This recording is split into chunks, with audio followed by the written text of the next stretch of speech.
नमस्कार दोस्तों, मैं हूं tax expert advocate Mukesh Kumar Gupta. हमारे बहुत सारे व्यूअर जिनके बहुत सारे कमेंट्स तथा फोन हमें प्राप्त हुए, उनके मन में जीएसटी के प्रति बहुत सारी जिज्ञासा है। उन जिज्ञासाओं में विशेषकर जीएसटी नंबर हमें किन परिस्थितियों में लेना चाहिए, जीएसटी है क्या है, जीएसटी लेने के बाद में हम किसी सरकारी झमेले में तो नहीं फंस जाएंगे, हम जीएसटी नंबर लेके करेंगे क्या? जीएसटी के बिना हमारा माल सीधा ट्रांसपोर्ट से हमारे गोदाम तक आ जाता है। अनेकों अनेक प्रश्न उनके मन में बने हुए हैं। इसमें हमारा मानना यह है, जीएसटी भारत सरकार का एक बहुत ही इनडायरेक्ट टैक्स, सरल और सहज टैक्स के रूप में जाना जाता है। आपने अभी तक हमारे इस चैनल को सब्सक्राइब नहीं किया है तो कृपया लाइक एंड सब्सक्राइब अवश्य कर दें, जिससे हमारी वीडियो आपको सहज और निरंतरता के साथ उपलब्ध हो सके। आप हमारी इस वीडियो को अंत तक अवश्य देखें, बीच में स्किप ना करें। यह वीडियो उन सभी व्यापारी वर्ग के लिए महत्वपूर्ण है जो निर्माता हैं या ट्रेडर्स हैं या सर्विस प्रोवाइडर हैं, तथा सर्विस प्रोवाइडर या विक्रेता हैं, उन सभी के लिए बहुत महत्वपूर्ण है। बहुत सारे व्यापारियों के मन में यह जिज्ञासा रहती है कि हम जीएसटी नंबर क्यों लें। जीएसटी नंबर लेने से हम बहुत सारे सरकारी झमेलों में फंस जाएंगे। जीएसटी की तरफ से हमें आए दिन नोटिस प्राप्त होंगे। टैक्स क्यों जमा करें, टैक्स जमा करने से हमें क्या लाभ होगा, हमें अकाउंट मेंटेन करने पड़ेंगे, आदि आदि भ्रम उनके मन में बना हुआ है।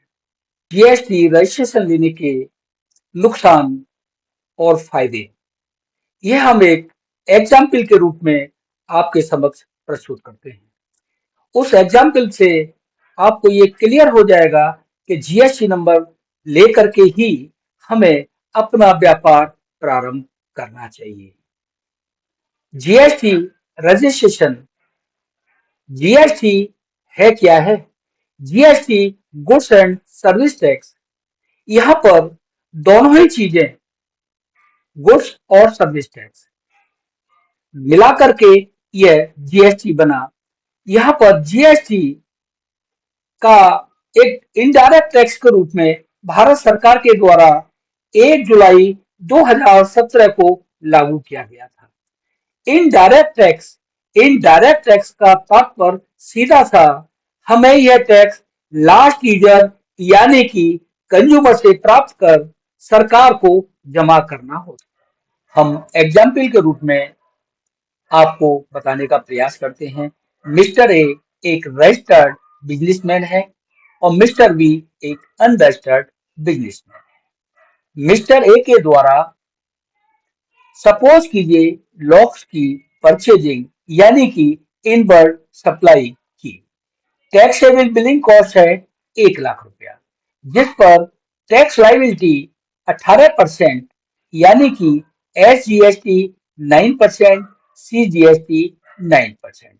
इस तरीके से टोटल बिल अमाउंट 1,18,000 रुपया उसको प्राप्त होता है। इसी प्रकार मिस्टर बी जो अनरजिस्टर्ड डीलर है, उसने भी लॉक्स की परचेजिंग की।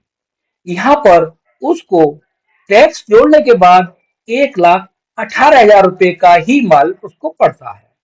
लेकिन मिस्टर ए के द्वारा जब नेक्स्ट डीलर को उस माल की, उस लॉक्स की जब सप्लाई करता है, तो माल की वैल्यू 1 लाख रुपया, 1 लाख रुपए पर उसने अपना प्रॉफिट सपोज कीजिए 10% रखा। इस तरीके से उसकी बिल कॉस्ट 1,10,000 रुपए की आती है।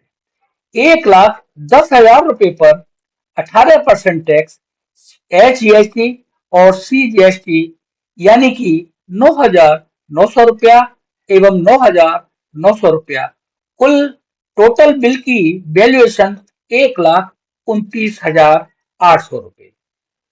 अगर मिस्टर वी अपने 1,18,000 रुपए की कॉस्ट का बिलिंग करता है उस पर भी अगर हम 10% प्रॉफिट रख के उस माल की वैल्यूएशन टैक्सेबल बिल बनाते हैं तो वह भी 1,29,800 रुपये है।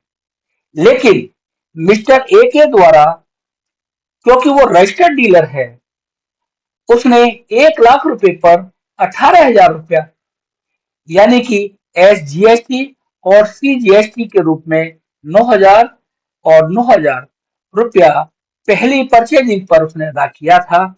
अब नेक्स्ट सेल करने पर उसको अपने सप्लायर से यानी कि क्रेता व्यापारी से एस जीएसटी के रूप में 9,900 रुपये और सी जीएसटी के रूप में 9,900 रुपये यानी कि 19,800 रुपये उसको प्राप्त होंगे। 19,800 रुपये में से अपना जो पहली परचेजिंग जब उसने की उस पर 18,000 रुपये टैक्स अदा किया, उस अदा टैक्स को अपनी आईटीसी उस आईटीसी को अपने इनपुट टैक्स से घटाकर 1,800 रुपये ही केवल टैक्स के रूप में जमा करना पड़ेगा। यानी कि टोटल टैक्स मिस्टर ए के द्वारा जो जमा किया गया, पहले 18,000 फिर 1,800, ये टोटल कंज्यूमर से प्राप्त करके ही जमा किया। मिस्टर वी के द्वारा जो टैक्स 18,000 रुपये फर्स्ट परचेजिंग पर किया वह सेल्स किया और इसकी जब वह बिक्री करता है तो उस पर उसको टैक्स प्राप्त नहीं होगा। कुल मिलाकर के जो टैक्स 18,000 रुपये दिया है वह उसकी अपनी ऑन पॉकेट से जमा किया तथा उसके द्वारा जो बिक्री की वह भी यहाँ पर इंगित है 1,29,800 रुपये की, जिस पर यहाँ पर 1,10,000 रुपये की टैक्सेबल बिल बनता है। आशा है आपको हमारा ये एग्जाम्पल समझ में आया होगा। अगर आपकी किसी भी तरह की कोई भी क्वेरीज इस विषय पर हो तो आप हमारे कमेंट्स बॉक्स पर या हमारे मोबाइल नंबर 921-955-0241 पर कॉल करके स्पष्ट कर सकते हैं। अब हम आपको आगे ले चलते हैं। जीएसटी नंबर किन किन व्यापारियों को, किन किन मैन्युफैक्चरर्स को, किन किन ट्रेडर्स को या सप्लायर्स को लेना चाहिए, सरकार के द्वारा उसकी क्या लिमिटेशन दी गई है। GST one nation one tax और वन मार्केट। जीएसटी की कुछ मर्यादाएं, लिमिटेशन सरकार के द्वारा रखी गई हैं जिनके आधार पर जीएसटी नंबर लेना कंपलसरी होगा। जिन सप्लायर्स यानी कि जिस सेलर की बिक्री 40 लाख रुपए से अधिक है, 1 रुपया भी अधिक होता है तो उसको जीएसटी नंबर लेना कंपलसरी है। वह सप्लायर्स या सर्विस प्रोवाइडर जिनका टर्नओवर 40 लाख रुपए से अधिक है उनको जीएसटी नंबर लेना कंपलसरी है और जो सर्विस प्रोवाइडर जिनका टर्नओवर 20 लाख रुपए से अधिक है उनको जीएसटी नंबर लेना कंपलसरी है। लेकिन यहाँ यह बता देना आवश्यक है, यह मर्यादा कुछ स्टेटों को छोड़कर पूरे भारतवर्ष में लागू है। जिन स्टेटों में अन्य मर्यादा है वह स्टेट अरुणाचल प्रदेश, असम, मिजोरम, मेघालय, मणिपुर, नागालैंड, सिक्किम, त्रिपुरा, हिमाचल प्रदेश और उत्तराखंड। यहाँ पर यह लिमिटेशन बिक्री के रूप में टोटल टर्नओवर जिनका 20 लाख रुपए से अधिक है उनको जीएसटी नंबर लेना आवश्यक है। इसी प्रकार जिनका टर्नओवर सेल्स के रूप में और सर्विस प्रोवाइडर के रूप में मिलाकर 20 लाख रुपए है उनको भी जीएसटी नंबर लेना कंपलसरी है तथा जिनका जो सर्विस प्रोवाइडर हैं उनका टर्नओवर यहाँ पर 10 लाख रुपए से अधिक है, उनको जीएसटी नंबर लेना आवश्यक होगा। लेकिन एक बात बहुत महत्वपूर्ण है, कुछ बिजनेस पर जीरो रेट से, जीरो टर्नओवर से ही आपको अपना जीएसटी नंबर लेना आवश्यक है। जैसे अगर आप इंटर स्टेट यानी कि अपने स्टेट से बाहर अगर माल की सप्लाई करते हैं, जैसे सपोज कीजिए यूपी का व्यापारी अगर दिल्ली माल की सप्लाई करता है, तो उसको 1 रुपए की भी सप्लाई अगर वो करता है, तो उसको जीएसटी आईएन नंबर लेना कंपलसरी होगा। इसी प्रकार आरसीएम जिन पर एप्लीकेबल है, उनको भी जीएसटी नंबर लेना कंपलसरी है। कुछ व्यापारी कैजुअल व्यापारी के रूप में होते हैं, जैसे कहीं प्रदर्शनी हो रही है, मेला लगा हुआ है, हाट है, या कुछ समय के लिए वह अपने व्यापार को अन्य स्थान पर इस्टेब्लिश करता है, तो उसको कैजुअल रजिस्ट्रेशन लेना कंपलसरी है। तथा जो ई कॉमर्स के रूप में अपने व्यापार को प्रारंभ करते हैं, आजकल ई कॉमर्स का प्रचलन बहुत अधिक है, जैसे एमेजॉन, फ्लिपकार्ट, अदर।